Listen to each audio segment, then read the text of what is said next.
Hey, how's everybody doing? So continuing with the declaration reviews, this could potentially be the last one. Let me know if you guys want to see B1. It's B1, just to touch on it real quick, is an amazing knot. The problem is really getting it. So honestly, the chances of you getting one are very, very small. Very few people are willing to let them go. So you might be able to find one, and honestly, like, even if you don't see that my B1 review beforehand, I'd say, like, if you can, jump on it, because it's just an absolutely amazing knot. And worst comes to worst, you don't like it, you can sell it fairly easily. Like, everyone's looking for B1. But anyway, we'll get into the review for today. I'm gonna be going with batch 7. So this is my B7 in a Jefferson peach handle. This has some great depth to it. Really like the colors. I don't really have too many red brushes, so this one's pretty cool. Soap I've got loaded in it today is Vintage from Katie's Bubbles. I told Spencer Frankel that I was going to be using it, so here we are.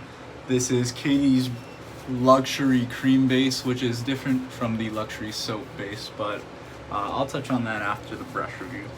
Got super pasty, so I'm gonna need a bit of water. But anyway, the B7, this is the newest knot to me, so I have fairly limited experience with it, but my experience with it is very positive. I really like this knot. It's got, this one in particular, it's got some nice gel tips to it. It's definitely not as soft as B5 and B6.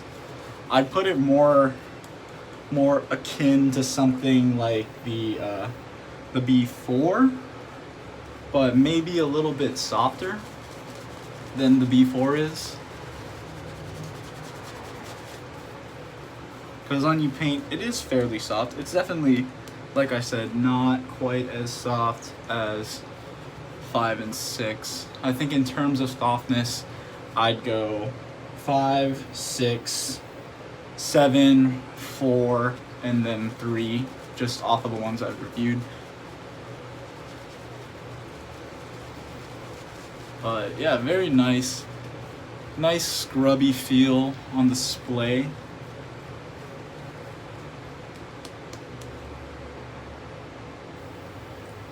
Nice amount of backbone as well.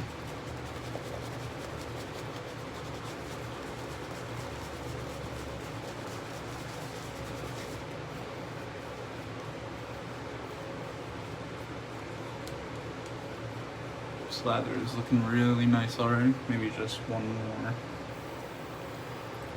big thing of water and it should be good to go. But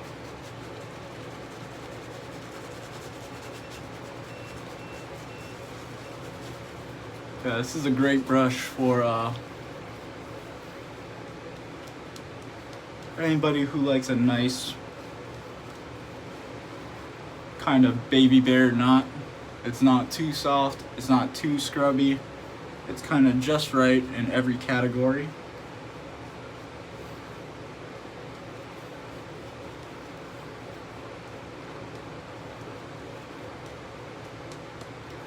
Yeah, very, very middle of the road and everything. Kind of more of like a jack of all trades. Kind of doesn't excel too much in any category, but it's very good in every category at the same time. So really enjoy this one. I think these go relatively frequently. I've seen a couple go up for sale in BSTs and groups, so you're not going to be as hard pressed to find these as like a B5 or B6.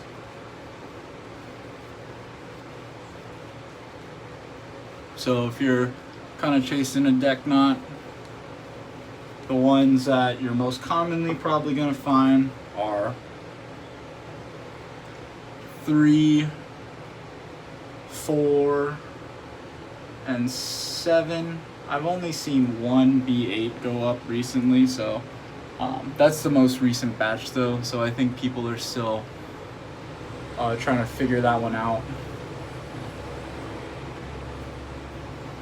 But yeah, very nice. I do enjoy the 7, particularly this one. Haven't tried any others. I have tried multiple B6s and multiple B3s. Yeah, that's the only multiples I've tried, and those are pretty consistent. The first B3 that I tried, if you're familiar with my channel, was actually from Ross. That was his wolf whiskers with a B3 knot, and that one was, I want to say it was a little bit better than this one is. It gelled up a little bit more, so there's that variation, but my B6s are very comparable. But anyway, yeah, that's the review. So like I said with the B7, just in a quick summary, very, like I said, kind of middle of the road, jack of all trades knot. It's got pretty good softness, pretty good scrub, pretty good backbone, but not like overly scrubby, overly like too much backbone. It's not hard to display at all, and it's got a nice amount of softness, but it's not super soft. So if you're someone who wants like a super like B5 knot, like just plush, nothing else, this probably isn't gonna be for you. But if you like a little bit of scrub in your knot, you like a little bit of face feel, then this is a great one. So that's my review for the B7. Thank you for watching. I hope you found this helpful, and I'm gonna get on with my shave now. So shave is going to be with the Spreca 9/8 near wedge.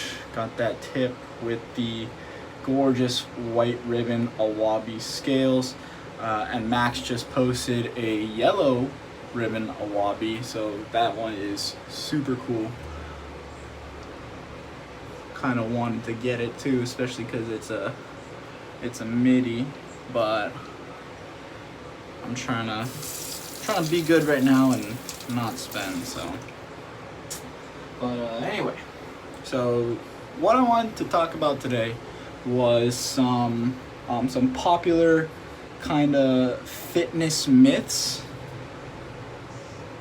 that, you know, that either the general public or a gym newbie may not know. And you know, some of these may seem pretty obvious to you, but I've found that especially when it comes to fitness, like just because of how the media portrays it and everything, it can be very misleading, very confusing. So a lot of these things are, while they may seem like, oh yeah, no brainer, like someone else may not know it because maybe all they know is what the doctors, you know, that show the doctors, not their actual doctor, tell them. And okay, and yeah, so one of the first ones is about body types. It's fine. And so body types as in somatotypes. So if you've heard of the mesomorph, ectomorph, endomorph body types, so a mesomorph is like an athletic build, a ectomorph is like a hard gainer, and a endomorph is someone who's you know, just has a hard time losing weight, like they just have a hard time losing body fat and stuff like that.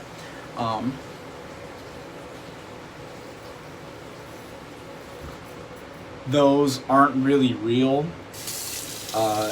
They were actually created by a psychologist, I believe in the 1900s, and he was doing some kind of experiment with it, and for some reason they caught on, and even I think it was just like 10 years later they debunked that whole thing. So it was proven to be untrue, because you can't really classify the diversity of people's builds and bodies into just 3, you know, types. There's a bunch of different variables that go into bodies. So Yeah, somatotypes aren't true. So if you ever see any kind of videos that are like best workout for your body type, and they start talking about like mesomorphs, ectomorphs, best diet for your body type, stuff like that, not going to be real.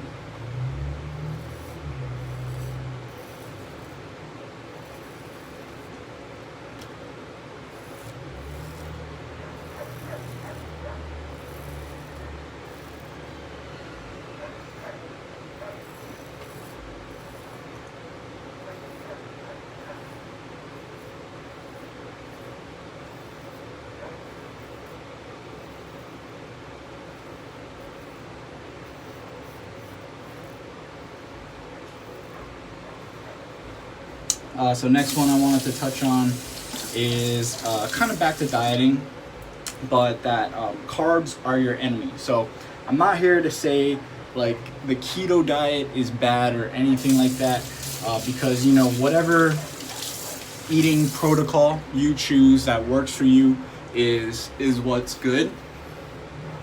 But in the media, it's portrayed that when you want to lose weight,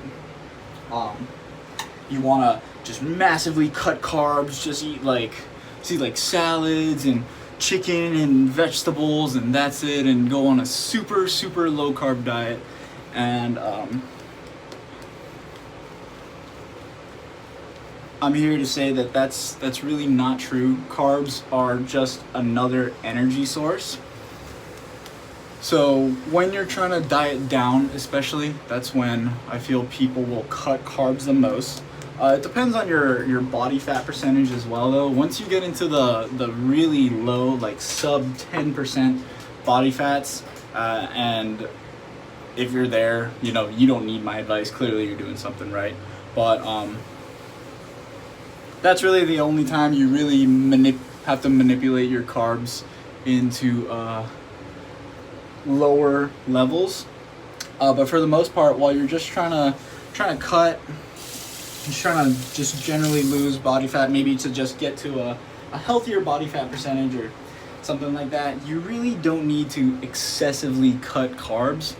And I think people just choose to cut carbs because it's the easiest way for them to get into a caloric deficit, which is the most important thing to lose body fat.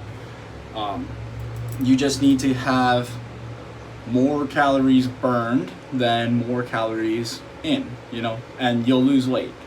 Yeah, that's just how it works. It's basically like energy expenditure and everything like that. But if you just eat less than you're burning over the course of your day, you're gonna lose body fat. Whether or not your calories come from carbs, fats, proteins, all three, one of each, pick two, use all three, pick one even. As long as you're in a calorie deficit, you'll lose some fat. But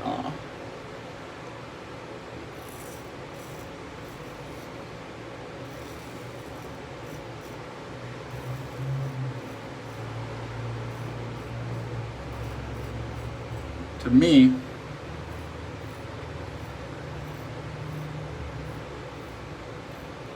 you always want to be eating an adequate amount of protein for your body weight, because you want to spare as much lean muscle mass as you can.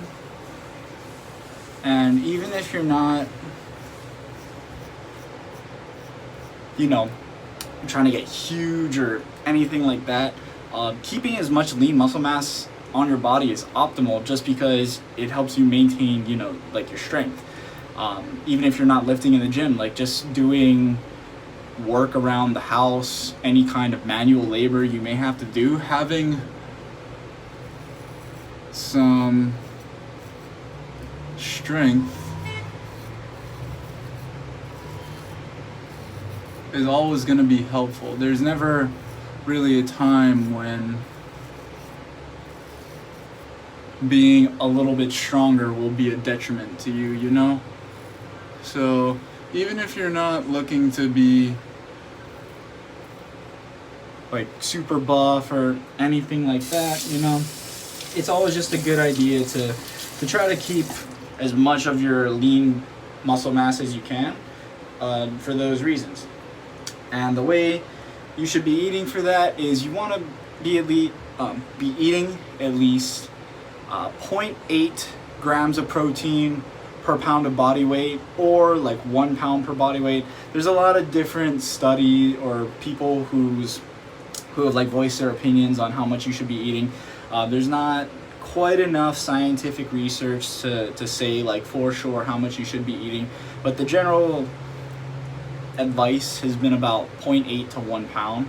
If you want to go a little over, you can. If you want to go, I don't want to go too far under 0.8, but if you want to be on the lower side of the spectrum, 0.8 would be good. But yeah, if you want to go a little higher, maybe 1.2 or so, it really just depends on you.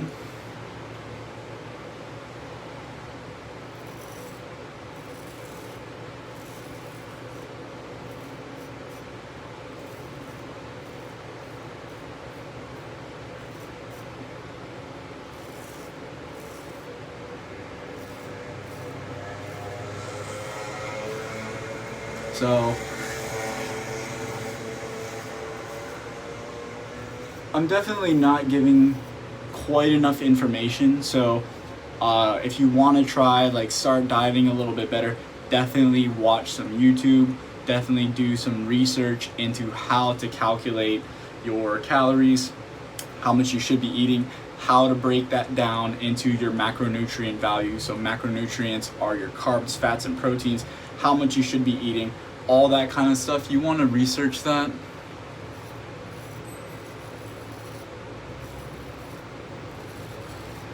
Because like I said, the greatest way to success with kind of just changing up the way you eat, trying to eat healthier for yourself, for whatever reason it may be, either weight loss, health, anything, you know, you want this to be a lifestyle change, you know, and if this is something that you're gonna be doing for, you know, the future, like for the rest of your life, you want to do some research to make sure you're doing everything as correctly as possible.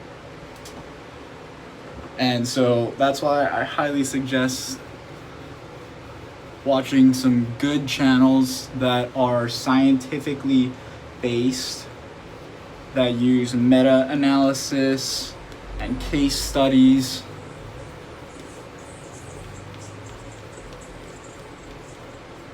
Because that's really what will help you get the best results.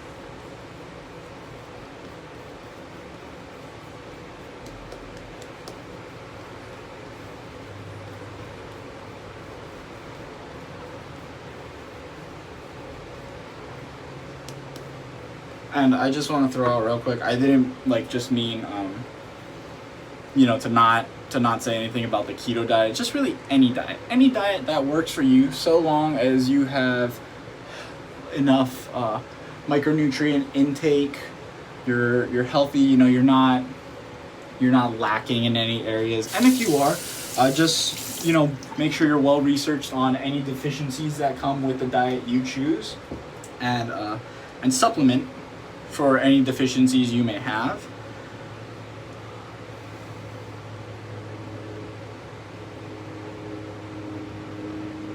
But yeah, anything works as long as it works for you and you're healthy, you know? So if you want to choose keto, go keto. If you want to do paleo, go paleo. If you want to choose any other eating protocol, you know, choose to do that, as long as you're getting proper nutrient values, because if you're not, then you're unhealthy and it's really defeating the purpose, right?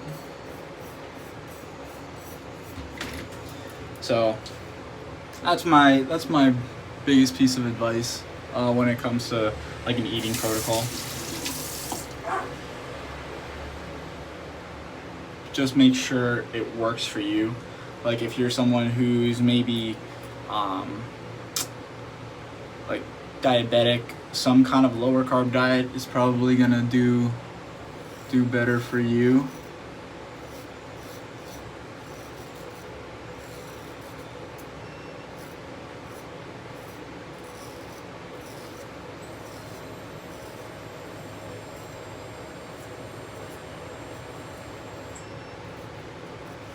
especially if you have any kind of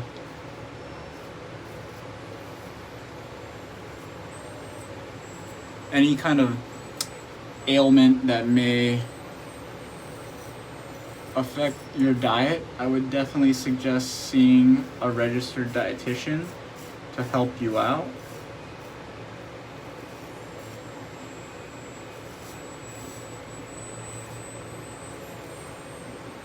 I am not one, so I really don't want to give too much diet advice, as I mean, none of this is really my area of expertise. I'm not like, I don't have my degree in fitness or kinesiology or anything. I was studying it.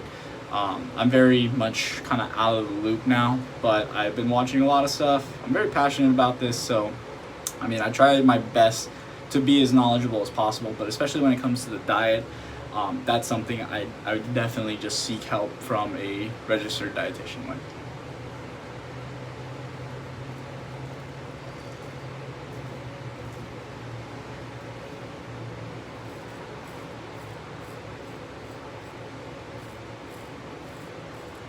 And the last kind of myth I wanted to just touch on real quick is spot fat reduction. So anytime they say something along the lines of this workout will help you reduce body fat in your stomach or your arms or your legs or anything like that, like I know a lot of the as seen on TV ads are like, use this machine or this, piece of crap, whatever they're trying to sell to get a six-pack. The only real way to get a six-pack is to have a low enough body fat percentage. Around 15% body fat is when you can kind of start to see abs and less. Aside from that, people have actually have six-packs without direct ab training. It is a good idea to train your core, however, it won't help you get abs or see abs, I guess. But yeah, you can't spot reduce your body fat.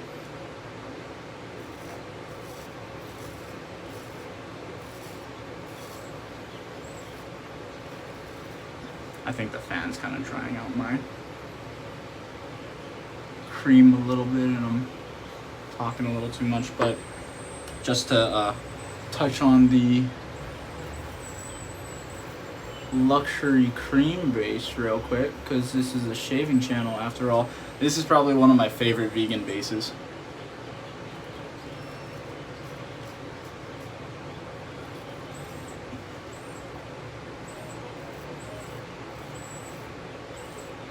Super easy to use. Takes a nice amount of water. I mean, the lathers, I added a good bit of water to this, and it's still coming out a little bit dry. So,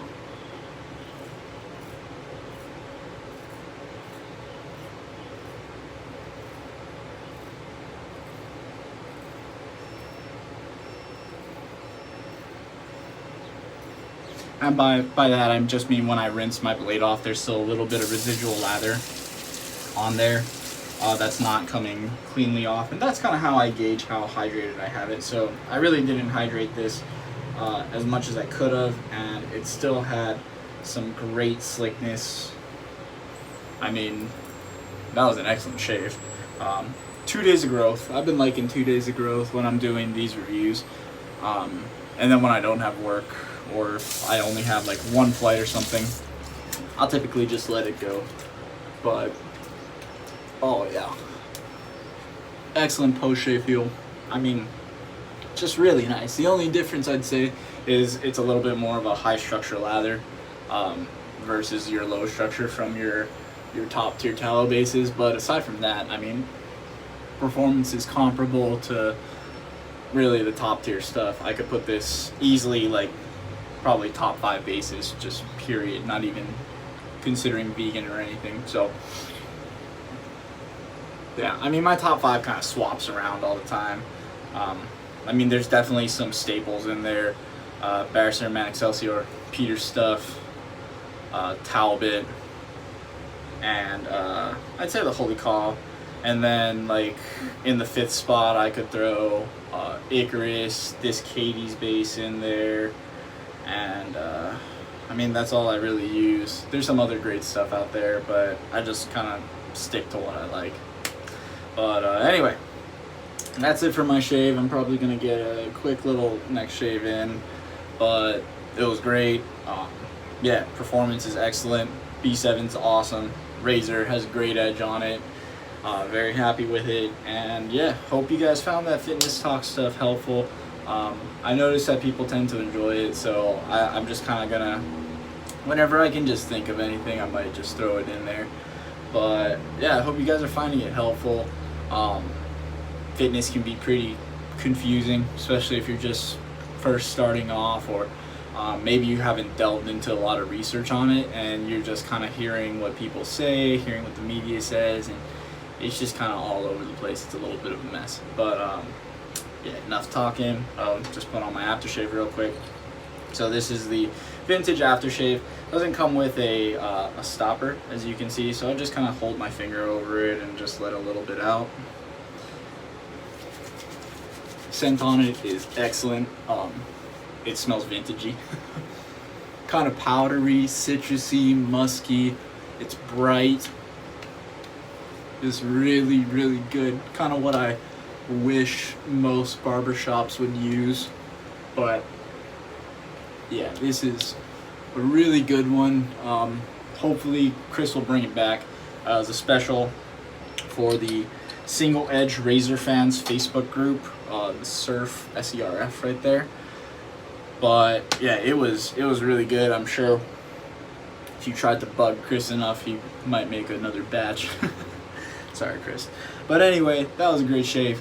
Thank you guys for watching. Hope you learned something. Hope you enjoyed it, and I hope to catch you in the next one.